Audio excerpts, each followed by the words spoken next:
Good morning student. Nirmal TT के online classes में मैं अंशु भारद्वाज आपका हार्दिक अभिनंदन करती हूँ। बच्चों, आज हम कथन कौशल के विकास के बारे में अध्ययन करेंगे। इससे पहले हमने आपको भाषा होती क्या है उसके बारे में बतलाया, भाषा की विशेषताएं। उसके बाद आपको भाषा संबंधी क्रम जो पहला हम पढ़ा चुके हैं आपको श्रवण कौशल का अर्थ, श्रवण कौशल के उद्देश्य, श्रवण कौशल की विशेषताएं और श्रवण कौशल के संबंधी जो क्रियाएं हैं उनके बारे में बतला चुके हैं। अब हम बतलाएंगे कथन कौशल। कथन, संसार में ऐसा कोई प्राणी नहीं है जो अपनी भावनाओं और अपने विचारों को संप्रेषित करने के लिए क्या करता है, कथन अर्थात बोल करके अपने भावनाओं को, भाव भंगिमाओं को, अपने विचारों का आदान प्रदान करता है। वही क्या कहलाता है, कथन कौशल। या बोल करके कहना, अपनी भावनाओं को, अपने विचारों को सामने वाले तक पहुंचाना कहलाना क्या होता है, कथन कौशल। या एक तो श्रवण कौशल तो हो गया सुनना, और कथन कौशल हो गया बोलना। बोल करके अपनी भावनाओं को, अपने विचारों को आप सामने वाले के सामने किस प्रकार से संप्रेषित करते हो। एकमात्र मनुष्य ही ऐसा प्राणी है जो अपनी भावनाओं को क्या करता है, बोल करके विचारों को अभिव्यक्त करता है। अब कथन का जैसे अर्थ बतलाएं हम, शाब्दिक अर्थ होता है बोलना। कथन का शाब्दिक अर्थ क्या कहलाता है, कथन मीन्स बोलना।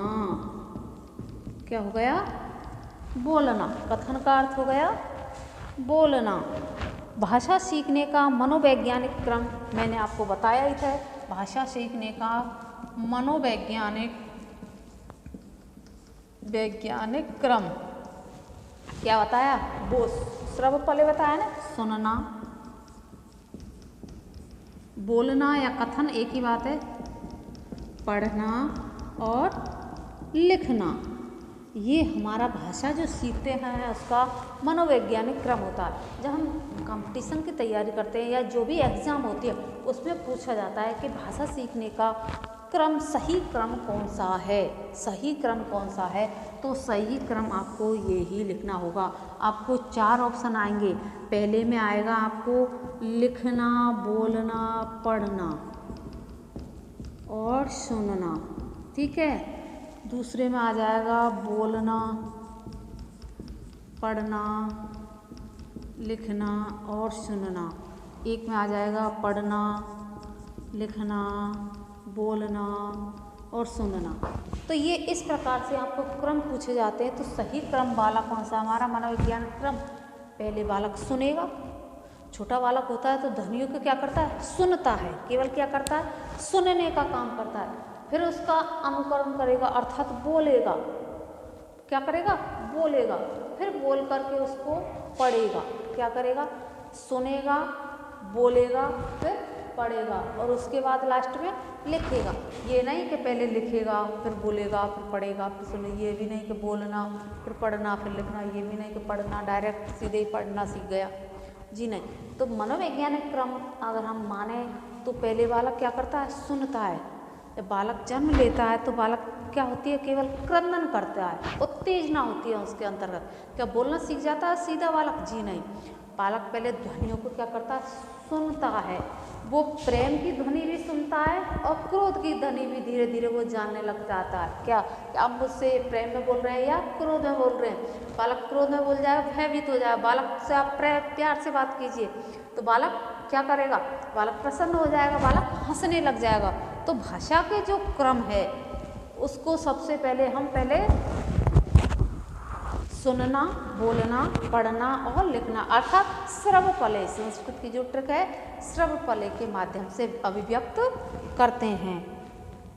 बालक सर्वप्रथम ध्वनियों को सुनता है, उसके बाद में उसका मैंने बता दिया उच्चारण करता है, उच्चारण करने के बाद बोलता है, फिर उसको लिखता है। जब आपने घर में देखा होगा छोटे बालक होते हैं, जब छोटे रहते हैं तो पहले हम क्या करते हैं, उसको जैसे धीरे धीरे वो बड़ा होने लग जाता है, प्यार से हम उसको बोलते हैं तो वो बोलने लग जाता है, प्यार से बोलते हैं, हंसने लग जाता है, हंसते हंसते धीरे धीरे हम बोलते हैं उसको बाप बाप बाप, माँ माँ माँ बाप। तो सुनता है तो फिर उसका क्या करेगा, वो अनुकरण करेगा। अनुकरण करने का इसका मतलब वो उच्चारण करने सीख जाता है, उच्चारण पढ़ना सीख जाता है, बोलना। तो एक एक वर्ण को वो बोलना सीख जाता है।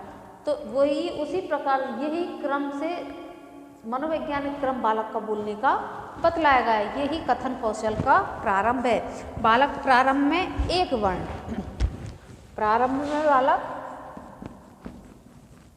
एक वर्ण, फिर शब्द, फिर वाक्यांश, फिर वाक्य। इस हिसाब से बालक बोलना प्रारंभ करता है।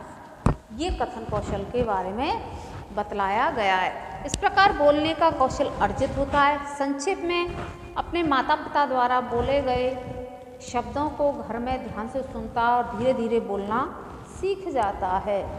बोलने का क्रम तो इसी प्रकार से होता है। बालक जो अपने आसपास के वातावरण ले लो, अपना घर ले लो या विद्यालय है तो बाद में जाता है, पर यहाँ से बालक बोलना स्टार्ट कर देता है, सुन करके ही बोलना। अब कुछ परिभाषाएं बतलाई गई हैं किसकी?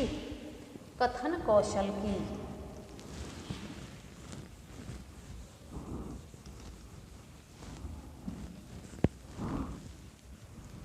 कथन कौशल की परिभाषाएं।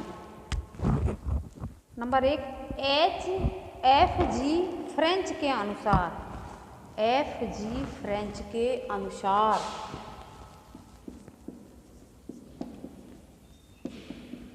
फ्रेंच के अनुसार इन्होंने क्या कहा है? कथन जमीनी कार्य है। कथन जमीनी कार्य है। कथन जमीनी कार्य है, उस पर शेष सारा कार्य निर्मित होता है। उस पर शेष सारा कार्य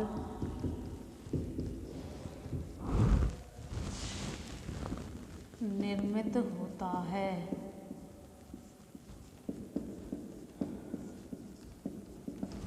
उस पर शेष सारा कार्य निर्मित होता है। कथन के माध्यम से बालक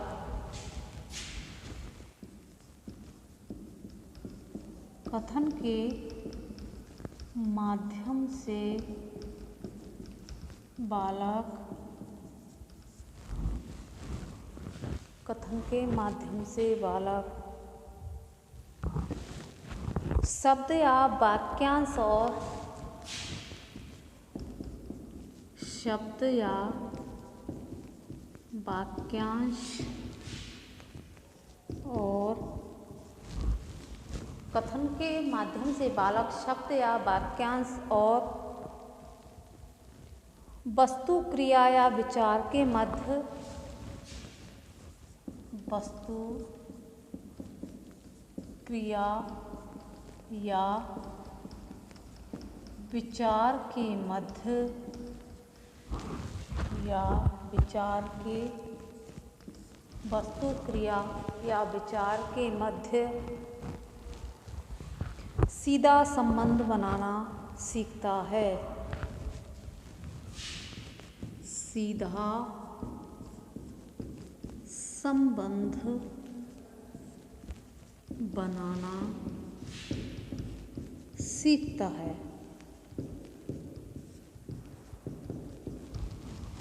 सीधा संबंध बनाना सीखता है। वह सही वाक्य ढांचों और वाक्यांश ढांचों वह सही वाक्य ढांचों या वाक्यांश ढांचों या वाक्यांश ढांचों में शब्दों का प्रयोग करने की आदत ढांचों में शब्दों का प्रयोग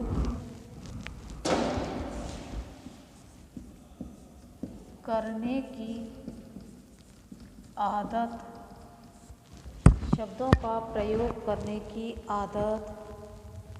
आदतें सीखता है और वह आदतें सीखता है और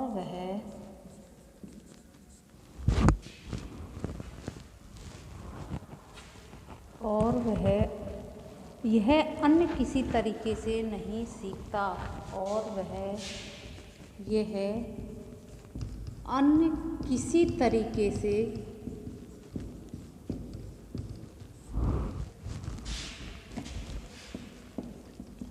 नहीं सीखता।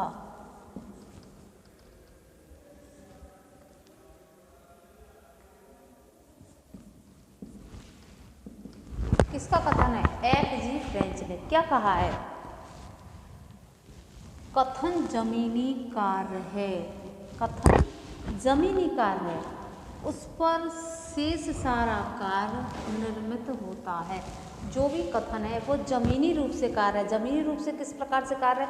जैसे हम छोटे शिशु बालक को अध्ययन कराना सीखते हैं, उदाहरण के तौर पर शिशु बालक को अध्ययन, तो बालक डायरेक्ट अनार वाला लिखना नहीं सीख जाएगा, अनार आम ईम ऐसे नहीं सीख जाओ। बालक को पेंसिल पहले पकड़ानी पड़ती है, हाथ से लिखाना पड़ता है। चूल्हा बनाओ, एक चूल्हा बनवा, दूसरा चूल्हा बनवा, ये ऐसे लाइन खींचो, ऐसे खींचो, ऐसे। तो ये उसी प्रकार से कथन भी क्या है? जमीनी कार्य। जिस प्रकार से हम एक बालक को पेंसिल पकड़ाना सिखाते हैं, फिर उस प्रकार उसको चूल्हा बनाना सिखाते हैं, या फिर XYZ जो भी गिनती पहाड़े जो भी हम आपको उसको सिखाते हैं, उसी प्रकार से बोलना भी एक क्या है? जमीनी कार्य है, जमीन से जुड़ी हुई है। पहले बोलना किस प्रकार से बोला जाता है, बालक उसको सुनेगा, ध्वनियों का सुनेगा, सुन करके उसका उच्चारण करेगा। तो ये एक जमीनी कार्य, शेष उस पर शेष सारा कार्य निर्मित होता है। जो जमीनी कार्य होता है उस पर और जो हमें जो सारा कार्य शेष रह गया है उसको निर्मित करना होता है। कथन के माध्यम से बालक शब्द, क्या हो गया? बालक पहले शब्द, फिर वाक्यांश, फिर वस्तु, क्रिया, विचार के मध्य सीधा संबंध बनाना सीखता है। शब्द बोल लेगा, वाक्यांश बोल लेगा, फिर वस्तु, सब उनमें भेद करना सीख जाएगा कि ये मानव है, ये जानवर है, ये घोड़ा है। वो छोटा बालक है तो उसको ये थोड़ी पता है कि ये गाय है या फिर भैंस है, या कुत्ता है या बिल्ली है। जी नहीं, उसके लिए सारे एक समान है, वो कुछ भेदभाव नहीं करना पड़ता, सीखता। परंतु कथन के माध्यम से संबंध बनाना सीख जाता है। वो कैसे? शब्द, वाक्यांश, वस्तु, क्रिया और विचार के माध्यम से सीधा संबंध बनाना सीख जाता है कि वस्तु क्या है, क्या क्रिया करनी है, क्या कैसे विचार आने हैं, उसका संबंध बनाना सीख जाना। किसके माध्यम से? कथन के द्वारा। वह सही वाक्य ढांचों, वाक्यांश ढांचों में शब्दों का प्रयोग करने की आदतें सीखता है। किस प्रकार से किस वाक्य को कहाँ पर लगाना है, किन वाक्यांशों के द्वारा हमें प्रयोग करना है, उनकी आदतों का विकसित होना वह और अन्य किसी भी तरीके से नहीं सीख सकता। ये किसकी परिभाषा है? F.G. फ्रेंच के द्वारा बतलाई गई है। उन्होंने कहा है कि ये एक जमीनी कार्य है, इस पर हम पे सारा जो शेष कार्य रह गया, जो वाक्य, वस्तु, क्रिया, विचार विनिमय, कथन, जो वाक्यों का ढांचा, जो आदतें हैं, वो हमें इस पर निर्मित करनी होती है। किसका कथन है? F.G. फ्रेंच के अनुसार। दूसरी परिभाषा है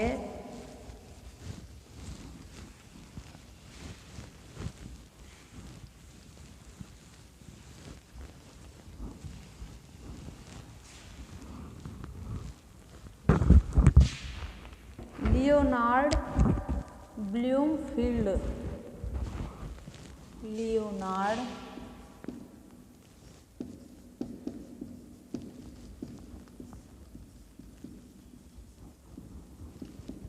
फील्ड, इन्होंने क्या कहा है? हम बोला हुआ उच्चारित शब्द लिखते हैं। इन्होंने कहा है हम बोला हुआ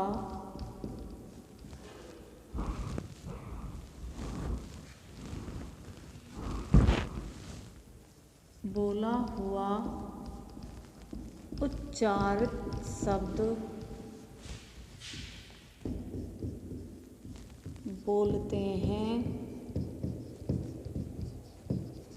बोला हुआ उच्चारित शब्द बोलते हैं। लिखित या मुद्रित शब्द कुछ नहीं है। लिखित या मुद्रित शब्द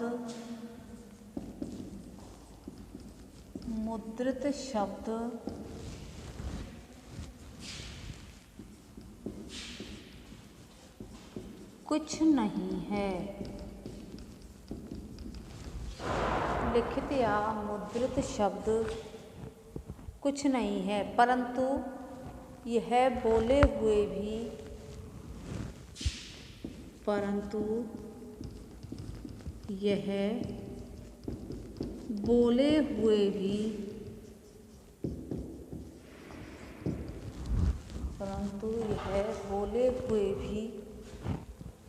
उच्चारित शब्द का एक प्रतीक है।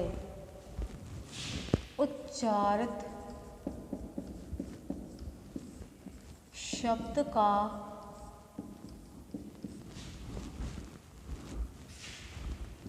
एक प्रतीक है।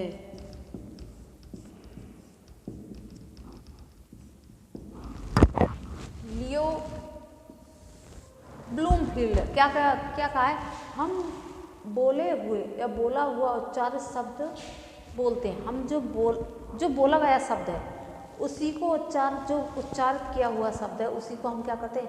बोलते हैं। बालक जो होता है क्या करता है? अनुकरण करता है। जैसे मम्मा पापा बोलते हैं ऐसे बालक बोलता है। घर के जैसे बुजुर्ग बोलते हैं उसी प्रकार बालक क्या करता है? अनुकरण करता है।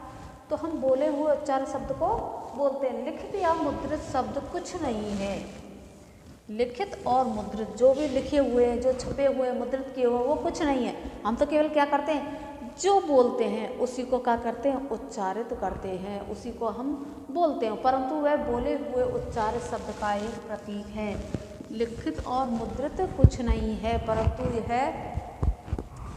बोले हुए उच्चारित शब्द का प्रतीक माना गया है। हम तो केवल क्या करते हैं? बोले हुए उच्चारित शब्द को बोलते हैं। किसने कहा है?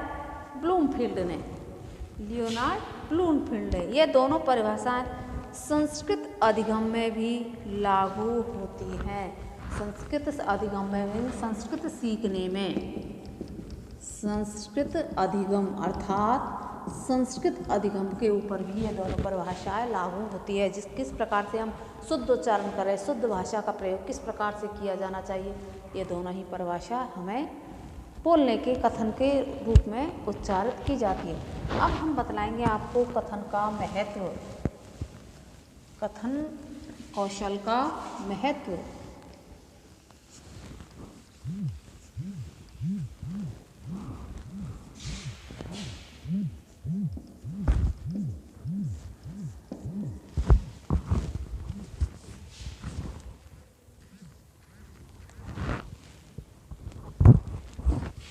कथन कौशल छात्र श्रवण द्वारा दूसरे के विचार आदि को सुनते हैं। नंबर 1 है इसमें, छात्र श्रवण द्वारा दूसरे के, छात्र श्रवण द्वारा दूसरों के विचार आदि सुनते हैं। छात्र श्रवण द्वारा दूसरों के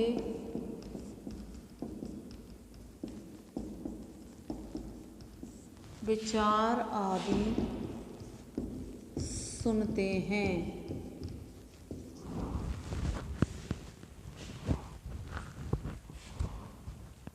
और उनको बोलकर अभिव्यक्त करने में सक्षम होते हैं, और उनको बोल करके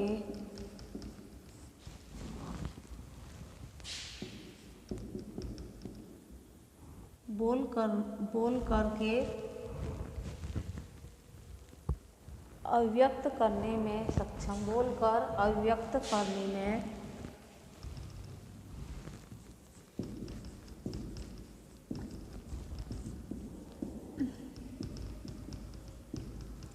सक्षम होते हैं।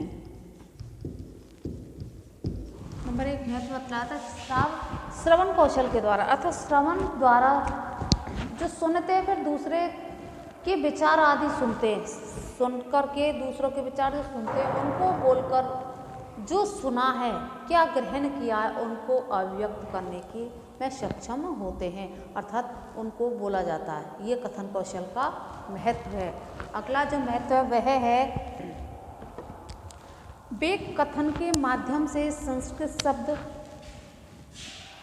वे कथन के माध्यम से संस्कृत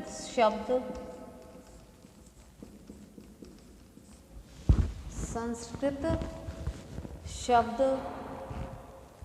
या वाक्यांश और वस्तु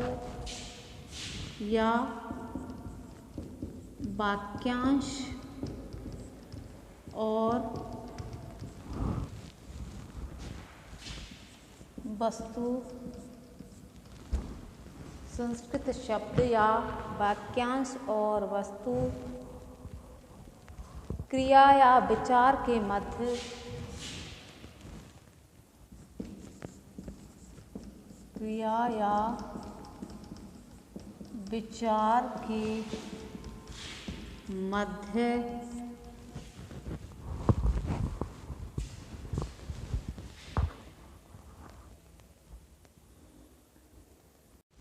संस्कृत शब्द या वाक्यांश और वस्तु क्रिया या विचार के मध्य सीधा संबंध बनाना सीखते हैं। विचार के मध्य सीधा संबंध बनाना सीखते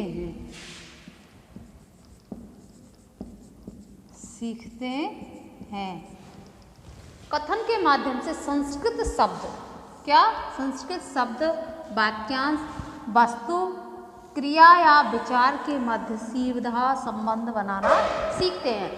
वे कथन अर्थात कथन जो हम जो बोलते हैं वो संस्कृत के शब्दों का उच्चारण, वाक्यांश, क्रिया विचार के मध्य जो भी हमारा विचार विनिमय है, संस्कृत का जैसे भावार्थ करना, उनका अर्थ निकालना, उनका हम सीधा संबंध बनाना, ये महत्व के अंतर्गत आता है। वे कथन के माध्यम से संस्कृत के वाक्य ढांचे, वाक्यांश ढांचों में शब्दों का प्रयोग सीखना, कथन कला को अर्जित कर सकते हैं। कथन कला को अर्जित कर सकते हैं।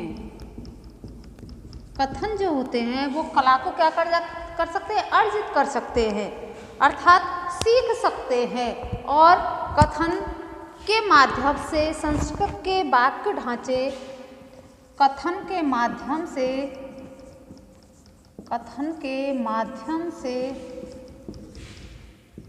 संस्कृत के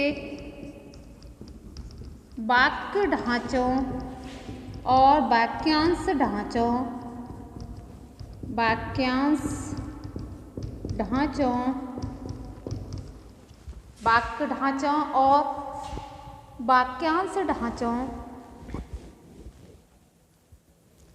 में शब्दों का प्रयोग सीखना,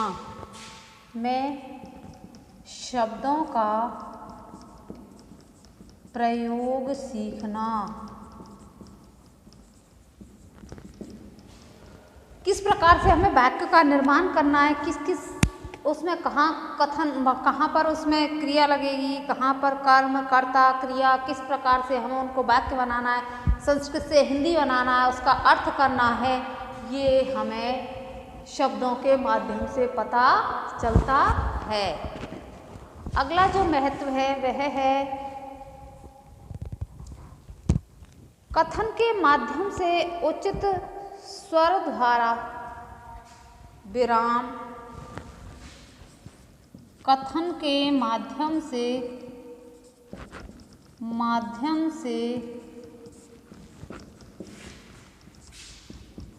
उचित स्वर विराम, उचित स्वरधारा, विराम, गति, आरोह अवरोह, विराम, गति, आरोह अवरोह,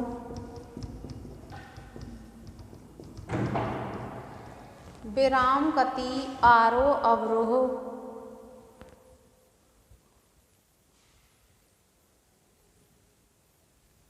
का ज्ञान संस्कृत शिक्षक से, का ज्ञान संस्कृत शिक्षक से,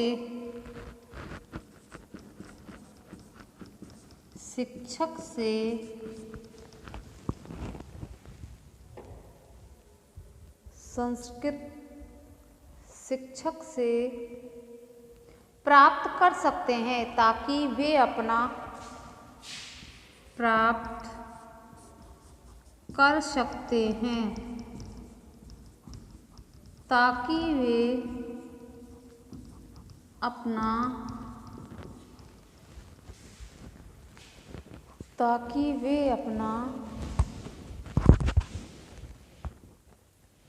कथन प्रभावी और उपयोगी बना सके, कथन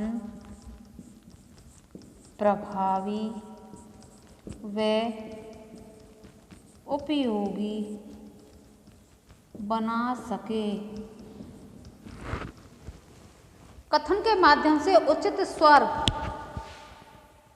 गति, विराम, आरोह अवरोह का ज्ञान संस्कृत शिक्षक से प्राप्त कर सकते हैं। कहाँ पर रुकना है, कहाँ पर लयबद्ध होना, कहाँ पर आरोह, कहाँ पर अवरोह, स्वर कहाँ आएगा, किस प्रकार से हम संस्कृत शिक्षक के द्वारा ही ये सारी चीज़ें प्राप्त कर सकते हैं ताकि वह अपना कथन प्रभावी रूप से बना सके। अर्थात बोल करके, कथन कौशल मतलब बोल करके अभिव्यक्त करना।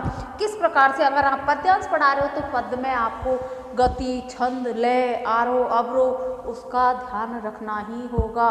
किस प्रकार से आपको वाचन करना है, ये कथन कौशल के माध्यम से बतला सकते हैं। अगला जो इसमें महत्व है वह है कथन द्वारा की गई उच्चारण संबंधी अशुद्धियों को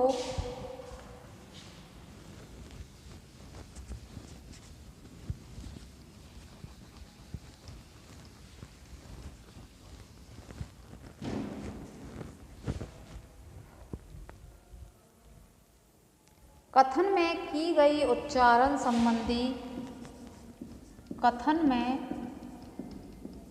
की गई उच्चारण संबंधी अशुद्धियों को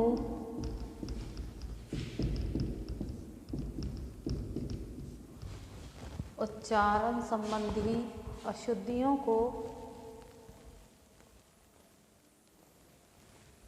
शिक्षक शुद्ध करता है। शिक्षक शुद्ध करता है। कथन में की गई उच्चारण संबंधी अशुद्धियों को शिक्षक शुद्ध करता है। इस प्रकार वे शब्दों के शुद्ध उच्चारण से अवगत होते हैं। कोई भी, कहने का मतलब है जो बोल करके की गई, कथन के द्वारा की गई उच्चारण संबंधी जो अशुद्धियाँ हैं, वे जैसे क्षेत्रीय भाषा के अनुसार कै को छ बोलना या ख और छ को ख बोलना, ये उच्चारण संबंधी जो अशुद्धियाँ हैं वो शिक्षक स्वयं उच्चारित करते हुए उन अशुद्धियों को दूर करवाता है। ये कथन के महत्व के अंतर्गत आता है। कथन एक कला है, अर्जित करने की एक कला है। और संस्कृत के वाक्य, हम वाक्य किस प्रकार से बनाएं, कर्ता कर्म किस प्रकार से रखें, कहाँ पर हमें अव्ययों का प्रयोग करना, ये वाक्यांशों के ढांचों के अंतर्गत हमें संस्कृत शिक्षक ही बतला सकता है। उसी प्रकार से हम पद्यांश पढ़ा रहे हैं तो हमें उचित गति, लय, आरोह अवरोह का भी ध्यान रखना चाहिए। ये भी संस्कृत शिक्षक के द्वारा ही हम प्राप्त कर सकते हैं। दूसरों के द्वारा विचार, विनय आदि को सुनना और सुन करके बोल करके अभिव्यक्त करना कथन कौशल के अंतर्गत आता है। तो हमने आज आपको कथन कौशल के विकास के संबंध में बतलाया। कथन का अर्थ होता है बोलना या कहना। श्रवपले जो हमने मनोवैज्ञानिक आपको क्रम बतलाया, उसके बाद में कथन के कुछ महत्व परिभाषाएं बतलाई, परिभाषाएं के बाद में कथन का महत्व बतलाया। आशा करती हूँ आज का ये टॉपिक आपको समझ में आ गया होगा। धन्यवाद।